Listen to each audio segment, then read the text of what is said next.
जय हिंद बच्चों। आज की क्लास हमारी होने वाली है इलेक्ट्रिसिटी के ऊपर, विद्युत के ऊपर। विद्युत में हम ये जानेंगे कि विद्युत किस प्रकार से कार्य करता है, आवेश क्या होता है, विद्युत क्षेत्र क्या होता है,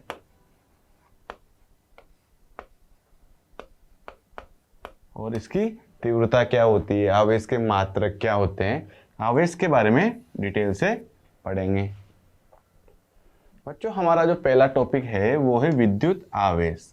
आवेश क्या होता है बच्चों? बच्चों, जैसे हमने मैटर के बारे में पढ़ा था कि पदार्थ क्या होता है, तो हम हर उस चीज को पदार्थ बोलेंगे जिसके पास आयतन है और जिसके पास द्रव्यमान है। बच्चों, पदार्थ होने के लिए एक और गुण की आवश्यकता होती है, वो होता है आवेश। आवेश पदार्थ का मूलभूत गुण होता है और हर पदार्थ के पास आवेश होता है। कोई भी पदार्थ को आप अनावेशित नहीं कह सकते। अब आप बोलोगे कि सर ये क्या बात हुई, अनावेशित क्यों नहीं कह सकते? बच्चों, आप उदासीन कह सकते हो, आप उदासीन कह सकते हो, आप अनावेशित नहीं कह सकते। जैसे हमने पढ़ा इलेक्ट्रॉन, प्रोटॉन एंड न्यूट्रॉन, तो हम कहते हैं कि इलेक्ट्रॉन तो ऋणावेशित है, प्रोटॉन धनावेशित है, लेकिन न्यूट्रॉन उदासीन है। उदासीन क्यों कहते हैं? क्योंकि इस पर कोई आवेश नहीं है। हम कह सकते हैं कि इस पर कोई आवेश नहीं है, लेकिन हम ये नहीं कह सकते कि न्यूट्रॉन अनावेशित है। इस पर आवेश नहीं है क्योंकि जितना इसमें पॉजिटिव है उतना इसमें नेगेटिव है। तो पॉजिटिव और नेगेटिव एक दूसरे को कैंसिल आउट कर देते हैं, निरस्त कर देते हैं। इसलिए हम कह सकते हैं कि ये उदासीन है। हम ये नहीं कहते कि यह अनावेशित है या इस पर कभी आवेश ही नहीं था।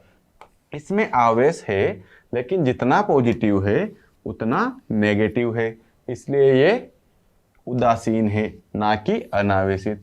तो बच्चों, इससे ये पता चलता है कि जो विद्युत आवेश है ये क्या है?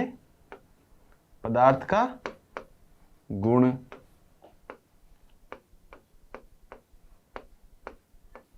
और आवेश दो प्रकार के होते हैं।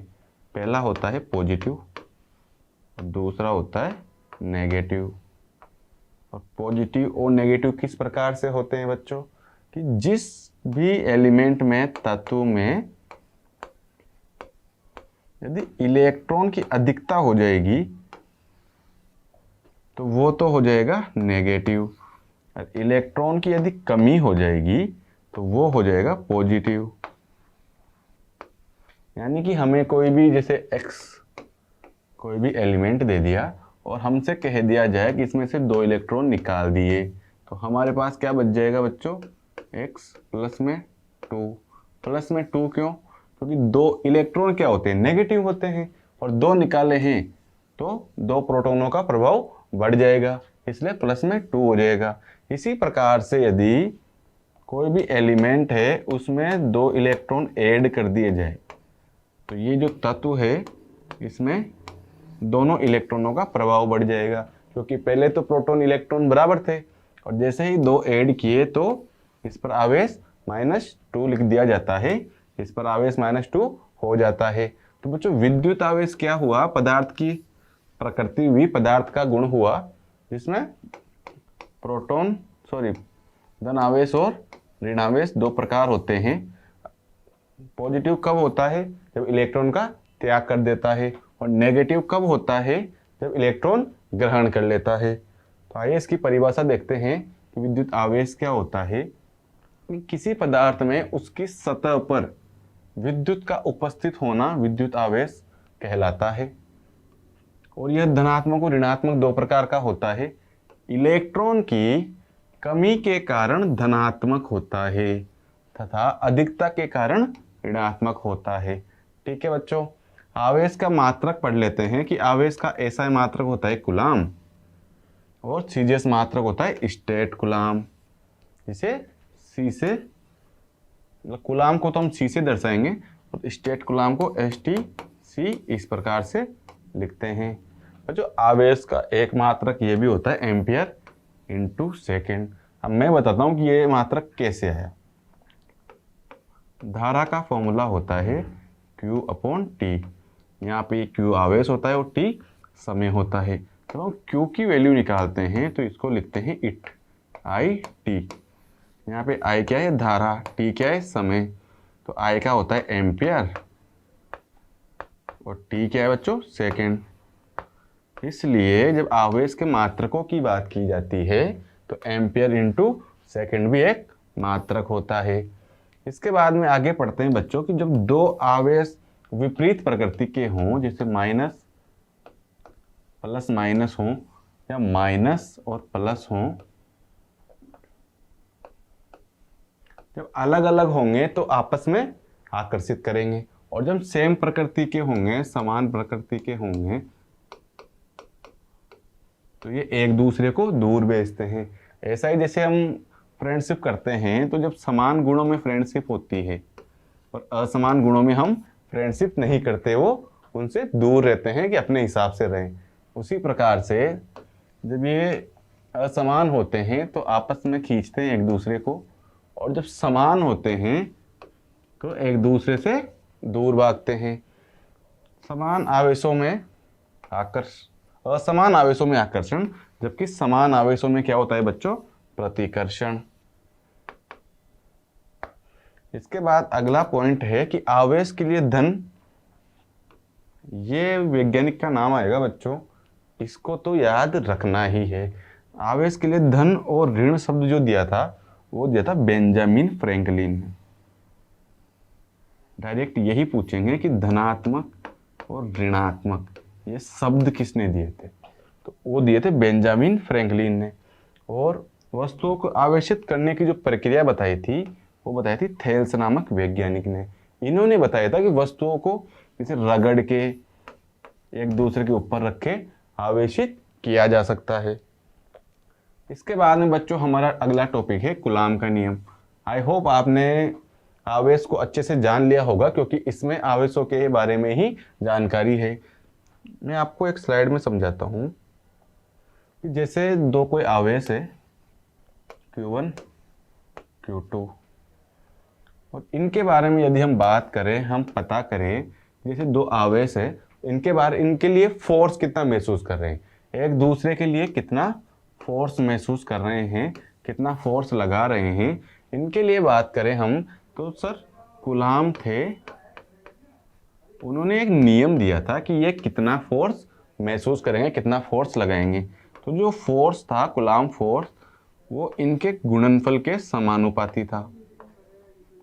ठीक है, इनका जो गुणनफल था आवेशों का, जो परिमाण का गुणनफल था उसके समानुपाती था, और जो इनके बीच की दूरी थी उसके व्युत्क्रमानुपाती था। ये तो उन्होंने दे दिया कि जो गुणनफल होगा उसके तो समानुपाती होगा, और जो उनके बीच की दूरी है उसके व्युत्क्रमानुपाती होगा। तो इस प्रकार से फॉर्मूला निकल के आया Q1 Q2 बटा R। और जब समानुपाती चिन्ह को हटाया जाता है तो एक नियतांक जोड़ा जाता है, और कूलाम बल के लिए नियतांक होगा K Q1 Q2 बटे R। ये हो गया कूलाम बल का फॉर्मूला। और यहाँ पे आप पूछोगे कि जैसे Q1 है वो तो पहला आवेश है, Q2 है वो दूसरा आवेश है, और R उनके बीच की दूरी, और ये कूलाम बल। लेकिन यहाँ पे K क्या है, आपके दिमाग में आ रहा होगा कि यहाँ पे K क्या है। बच्चों यहाँ पे K है नियतांक, जिसकी वैल्यू होती है 1/4 पाई एप्सिलॉन नॉट। यह है बच्चों निर्वात की विद्युतशीलता।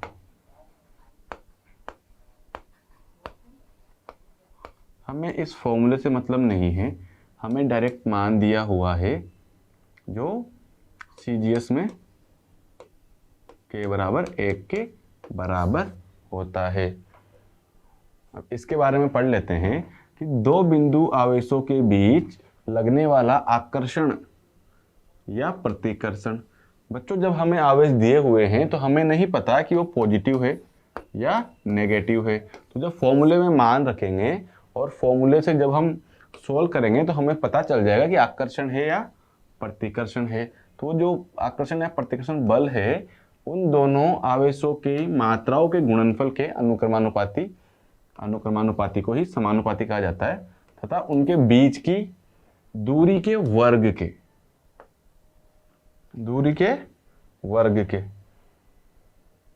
बच्चों यहाँ वर्ग है, हाँ वर्ग ही हमने किया हुआ है, दूरी के वर्ग के व्युत्क्रमानुपाती होता है, यानी कि k q1 q2 upon r square.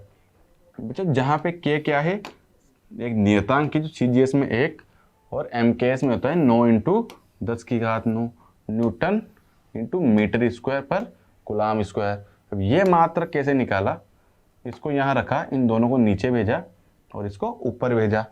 तो नीचे भेजा था वो तो कूलाम स्क्वायर और न्यूटन इंटू मीटर स्क्वायर। इसके बाद में जो एप्साइलन की बात हमने की थी 1/4 पाई एप्साइलन नॉट, तो एप्साइलन की वैल्यू भी हमें दी हुई है कि 8.85 इंटू 10⁻12 है। तो इसका मात्रक coulomb square upon newton into metre square या फेराडे इंटू मीटर होता है। तो के का मान है वो हमेशा यही रहेगा, ठीक है। और बच्चों इस फॉर्मूले की एक स्पेशलिटी है, एक विशेषता है कि इस फॉर्मूले की सहायता से चुंबकीय ध्रुवों के बीच में भी बल ज्ञात किया जा सकता है।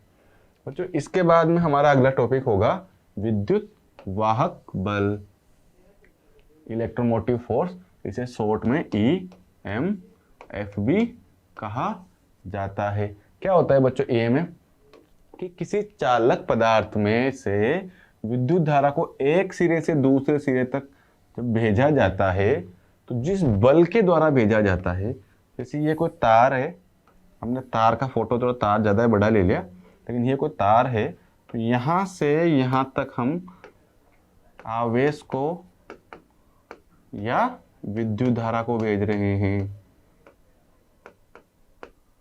तो भेज रहे हैं तो हमें कुछ तो करना पड़ेगा ना, ऐसे कैसे जाएगा। तो जिस बल के द्वारा जाता है, जिस बल की सहायता से उसका गमन होता है, उसे कहते हैं EMF या इलेक्ट्रोमोटिव फोर्स, वही विद्युत वाहक बल है। और यह सेल, बैटरी और जनरेटर आदि से प्राप्त किया जाता है। इसका मात्रक होता है बच्चों वोल्ट या जूल पर कूलाम, कि कितना जूल खर्च किया एक कूलाम को विस्थापित करने के लिए, और इसे V से लिखा जाता है। ये तो हम जैसे कोई बैटरी होती है घर में बच्चों, उस बैटरी पे भी हम देख लेते हैं, जैसे 12 वोल्ट हमारी बाइक्स में लगती है ना, 12 वोल्ट की बैटरी। हमने रिमोट वाली कार चलाई हो, उसमें भी होती है 1.5 वोल्ट की बैटरी। तो वोल्ट से तो हमारा बचपन का नाता है। इसके बाद में आता है बच्चों विभवांतर, कि जब चालक के दो सिरे होते हैं, जैसे ये कोई चालक है, तो इसके दो सिरों के मध्य विभव का जो अंतर होता है, डिफरेंस होता है, वो होता है विभवांतर। जैसे दो इकाई धनावेश को, दो नहीं है बच्चों, गलत है, इकाई धनावेश को एक बिंदु से दूसरे बिंदु तक ले जाने में किया गया जो कार्य है वह होता है, वह दोनों बिंदुओं के मध्य कार्य विभवांतर कहलाता है। इकाई धनावेश को एक बिंदु से दूसरे बिंदु तक भेजने में जो कार्य किया जाएगा वही होता है विभवांतर। जैसे इसको A माने, इसको B माने, तो विभवांतर निकाल रहे हैं हम A से B के बीच में, तो कितना कार्य WAB और कितना धनावेश Q0। इकाई धनावेश की बात कर रहे हैं इसलिए नोट लगा दिया, क्योंकि इकाई की बात कर रहे हैं। इसके बाद में है कि विद्युत विभव या विभवांतर का मात्रक एक ही होता है, जो होता है वोल्ट या जूल प्रति कूलाम। बच्चों जैसे वेग का मात्रक क्या होता है, मीटर पर सेकंड। और अपन बात करें वेग में परिवर्तन, तब भी मात्रक तो यही होगा ना, मीटर पर सेकंड। वेग में से ही वेग को घटा रहे हैं तो मीटर पर सेकंड। इसी प्रकार से विद्युत विभव की बात करें तो उसका वोल्ट और जूल प्रति कूलाम होता है, और विभव में अंतर ही विभवांतर होता है तो उसका भी जूल प्रति कूलाम ही होता है। इसके बाद में बच्चों अगला हमारा टॉपिक आ जाएगा विद्युत क्षेत्र। अब बात करते हैं कि विद्युत क्षेत्र क्या होता है। बच्चों कोई धनावेश है या कोई ऋणावेश है, धनावेश है ऋणावेश, तो ये कहीं पे रखे हुए हैं अगर, तो इनके द्वारा यदि हम कोई यहाँ पे कोई आवेश लेके आए, ठीक है, हम यहाँ पे आवेश लेकर आ रहे हैं, तो ये आवेश है, ये यहाँ पर एक बल महसूस करेगा। आवेश यहाँ पे किसी बल का अनुभव करेगा।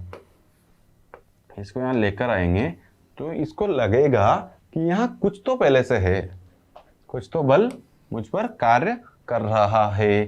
तो वो क्या होगा, इस जो ये होगा पहले वाला चार्ज, इसका एक क्षेत्र उत्पन्न हो जाता है जो इसके आसपास कार्य करता है। तो जब आप किसी अन्य आवेश को इस आवेश के क्षेत्र में लेके आओगे तो वहां बल का अनुभव होता है। तो ये जो क्षेत्र है, इस क्षेत्र को कहते हैं विद्युत क्षेत्र। तो विराम अवस्था में स्थित किसी आवेश या आवेशों के समूह द्वारा उनके चारों ओर उत्पन्न क्षेत्र, माइनस है प्लस है, तो इनके चारों ओर एक क्षेत्र उत्पन्न रहता है जब ये विराम अवस्था में रहते हैं। जब ये गतिशील अवस्था में रहेंगे तो चुंबकीय क्षेत्र भी उत्पन्न होगा, लेकिन अभी बात चल रही है विद्युत क्षेत्र की। तो ये जो क्षेत्र होता है इसे ही विद्युत क्षेत्र कहा जाता है।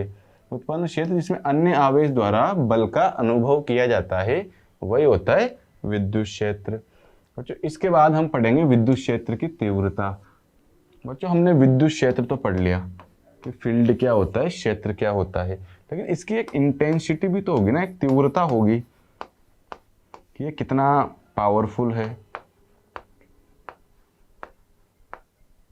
कितना कमजोर है। ये तो हर किसी के साथ होता है ना, कि जैसे किसी का भी कुछ प्रभाव है, प्रोटॉन का ही देख लो, इलेक्ट्रॉन का ही देख लो, यदि उसका कुछ प्रभाव है तो हमें ये तो पता होता है कि उसका प्रभाव कम है कि ज़्यादा है, वो उसकी तीव्रता होती है। यहाँ विद्युत क्षेत्र की तीव्रता हमारा टॉपिक है, तो हम तीव्रता किसकी निकालेंगे, विद्युत क्षेत्र की। कि विद्युत क्षेत्र में किसी बिंदु पर उसकी तीव्रता इस प्रकार होती है कि उस बिंदु पर रखे हुए इकाई धन आवेश पर लगने वाले बल के बराबर होती है। कि जैसे विद्युत क्षेत्र में कोई आवेश रखा हुआ है तो अगर वहाँ इकाई आवेश रखा हुआ है तो उसके बराबर होगी, जैसे फॉर्मूले में है। और इसकी दिशा धन आवेश पर कार्यरत बल की दिशा की ओर होती है। तो इसका मात्रक न्यूटन पर कूलाम या वोल्ट पर मीटर होता है। ठीक है, और इसका फॉर्मूला होता है एफ ई बराबर F upon Q not. Q not क्यों बच्चों, क्योंकि हम इकाई के लिए बात कर रहे थे। यदि हम यहाँ पे किसी आवेश को रख देंगे तो जो बल होगा उसको हम आवेश से बात करेंगे। आवेश को क्यू से भी लिखते हैं और बड़े क्यू से भी लिखते हैं, तो वो उस आवेश के लिए विद्युत क्षेत्र की तीव्रता हो जाएगी। इसके बाद बच्चों हमारा अगला टॉपिक होगा विद्युत विभव। बच्चों हम टॉपिक्स जल्दी इसलिए क्लियर कर रहे हैं क्योंकि आपके पेपर की डेट आ चुकी है और 22 तारीख से पहले हम 10 तारीख तक आपके सारे चैप्टर्स कंप्लीट कर देंगे और आपको एमसीक्यू कराएंगे भर भर के इतने कि आपके 15 में से 15 क्वेश्चन सही होंगे।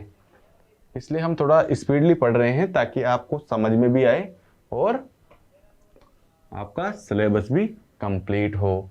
तो विद्युत विभव की बात करते हैं बच्चों, तो विद्युत विभव उस कार्य के बराबर होता है जिसमें किसी परीक्षण धनावेश को अनंत से किसी बिंदु तक लाने में किया जाता है। यानी कि जैसे इन्फिनिटी से हम किसी आवेश को किसी धनावेश किसी क्षेत्र में लेके आए, विद्युत क्षेत्र में अनंत से किसी आवेश को धनावेश को लेकर आए, तो उसमें जो कार्य किया जाएगा वो किसके बराबर होगा बच्चों? विद्युत विभव के।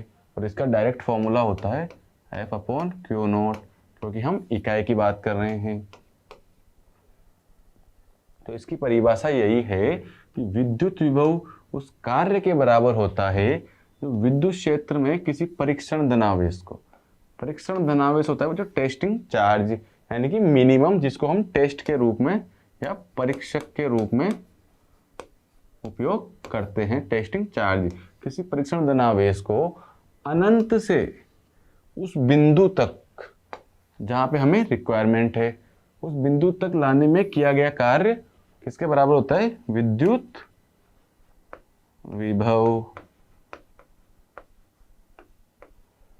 और इसका फॉर्मूला क्या होता है? V बराबर F/Q। और इसका ऐसा मात्रक क्या होगा? जूल पर कूलम या फिर वोल्ट। विभव को तो डायरेक्ट वोल्ट से लिख देते हैं ना। और जैसे बच्चों यदि कहीं EV लिखा आ जाए, EV का मतलब क्या होता है? E का मतलब होता है 1.6 10⁻⁻19 कूलम। और वोल्ट क्या है? वोल्ट का वोल्ट, इसका टोटल मान हो जाएगा जूल। ठीक है, इसको याद रखना कि EV की वैल्यू कितनी होती है? 1.6 इंटू 10⁻⁻19 जूल। और जो इसके बाद बात आती है विद्युत धारा की। अब बताओ विद्युत धारा क्या होती है? बच्चों विद्युत धारा होती है आवेश, जो हमने पढ़े पॉजिटिव नेगेटिव, आवेश जो होते हैं उनके प्रवाह की दर, यानी कि वो कितने आवेश कितनी देर में किसी तार में से प्रवाहित हो रहे हैं, उसे ही कहते हैं विद्युत धारा। यानी कि आवेश प्रवाह की दर।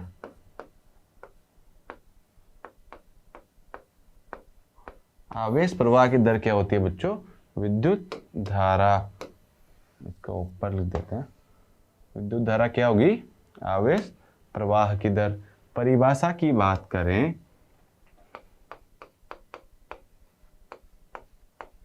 तो परिभाषा ये होगी कि इकाई समय में प्रवाहित किसी चालक से प्रवाहित किसी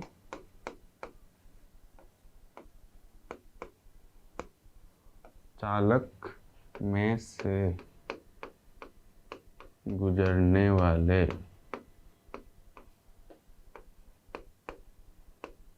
आवेश की मात्रा,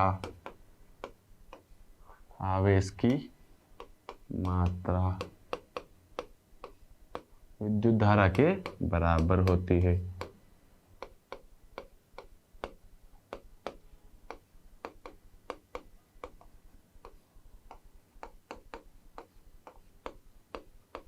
बच्चों ये परिभाषा इस फॉर्मूले से की है कि जैसे हमने T को क्या ले लिया? इकाई।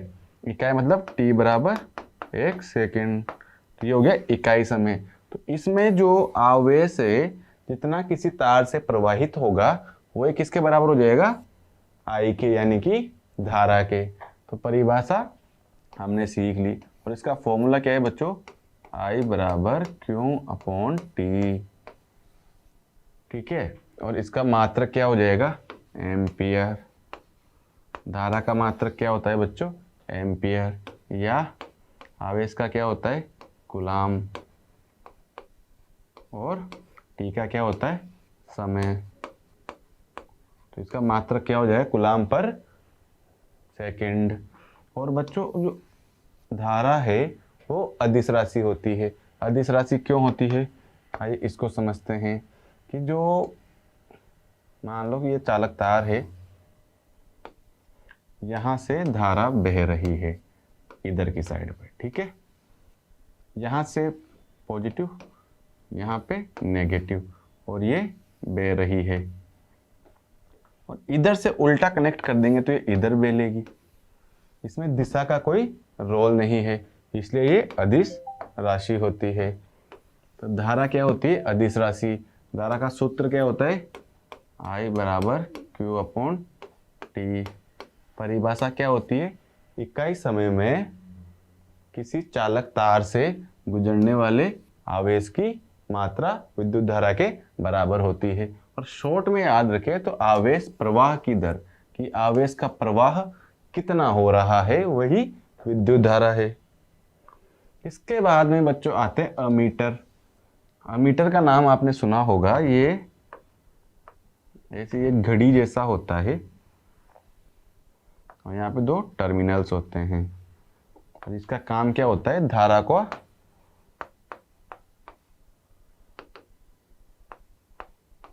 का मापन। इसको किस में लगाया जाता है बच्चों? श्रेणी क्रम में। बच्चों श्रेणी क्रम और समांतर क्रम हम इसी चैप्टर में पढ़ेंगे, थोड़ी देर बाद पढ़ेंगे या कल के लेक्चर में पढ़ेंगे। तो धारा मापने के लिए अमीटर का प्रयोग किया जाता है और इसे हमेशा श्रेणी क्रम में लगाया जाता है। श्रेणी क्रम में क्यों लगाया जाता है बच्चों? यदि इस प्रकार का जो क्रम होता है, जैसे एक के बाद एक जुड़ता है, उसे कहते हैं श्रेणी क्रम। और जैसे इसे कहते हैं समांतर क्रम, जिसमें एक दूसरे के समांतर होते हैं। इनका मान भी निकालना सीखेंगे बच्चों अगली क्लास में, इसी चैप्टर में। श्रेणी क्रम में लगाया जाता है कि जिस अमीटर का प्रतिरोध जितना न्यूनतम होगा वो अच्छा अमीटर होगा। वो श्रेणी क्रम में हमने जोड़ा है अमीटर। तो श्रेणी क्रम में क्या होता है बच्चों कि प्रतिरोध जुड़ता है। जैसे ये R1 है, R2 है, तो इन दोनों को जब इक्विवेलेंट निकालेंगे, बराबर निकालेंगे, तो उसमें क्या होगा? R1 plus R2। तो यदि अमीटर का प्रतिरोध निम्न होगा तो ये योग में कम होगा। जब कम होगा तो वो अमीटर अच्छी रीडिंग देगा, इसलिए अच्छा अमीटर। यदि ये ज़्यादा होता, हम इसे समांतर क्रम में जोड़ देते और इसका जो प्रतिरोध है वो ज़्यादा होता, तो वो हमारे लिए बेड अमीटर बन जाता। और नोट भी है इसमें बच्चों कि अमीटर का प्रतिरोध 0 होता है तो उसे आदर्श अमीटर। अब जब बच्चों हम निम्न की बात कर रहे हैं कि अमीटर का प्रतिरोध निम्न होना चाहिए, तो वो अच्छा होता है। तो जब 0 ही हो गया निम्न होते होते, तो वो तो आदर्श होना ही था। और आदर्श अमीटर बनाना संभव नहीं है। आदर्श केवल बच्चों कागजों में कहने के लिए होता है। बच्चों लॉज ऑफ मोशन या गति के नियमों में आज के लिए फिलहाल इतना ही। कल से हम शुरू करेंगे कौन सा? इलेक्ट्रिसिटी, या इसी को कहते हैं विद्युतिकी। कल से हमारा चैप्टर होगा इलेक्ट्रिसिटी या विद्युतिकी। बच्चों आप कर रहे हैं अग्निवीर की तैयारी, और अग्निवीर की तैयारी केवल जॉब के लिए नहीं होती है। आप अग्निवीर बन के केवल जॉब नहीं कर रहे हो, आप बहुत बड़ी रिस्पॉन्सिबिलिटी लेने वाले हो, आप बहुत जिम्मेदारी लेने वाले हो। तो अग्निवीर के लिए जब आप तैयारी कर रहे हो तो वो इतनी इजी तैयारी नहीं हो सकती कि जैसे आप पढ़ रहे हो, मस्तियाँ कर रहे हो, खेल भी रहे हो। जब आपको पता है कि 22 अप्रैल को पेपर फिक्स हो गया कि 22 को होगा, तो आपको अभी अपनी तैयारी सीरियस करनी है और ज़्यादा से ज़्यादा पढ़ना है। ज़्यादा से ज़्यादा इतना भी नहीं कि आपकी तबीयत ही ख़राब हो जाए, लेकिन आपको माइंड में क्लियर हो जाए कि इतनी तैयारी से या मैंने जो पढ़ा है वो मुझे सब आता है। जब आपको पढ़ा हुआ सब आने लगेगा, आपको जो न्यूमेरिकल्स कराए जाते हैं या मैथ वाले सर आपको सवाल कराए जाते हैं, बायोलॉजी वाले सर पढ़ाते हैं आपको, वो सब आपको आता है, वो सब आपको आने लग गया, तो हम समझेंगे और आप समझेंगे कि आपकी अग्निवीर की तैयारी परफेक्ट है। तो आप अभी सीरियस हो जाइए और ढंग से पढ़ाई कीजिए, तन मन धन से मेहनत कीजिए। इसी प्रकार से हंसते रहिए, मुस्कुराते रहिए और देखते रहिए हमारा चैनल, जो आपको पूरा अग्निवीर का कंटेंट फ्री में प्रोवाइड कर रहा है। ठीक है बच्चों, खुश रहिए। जय हिंद, जय भारत।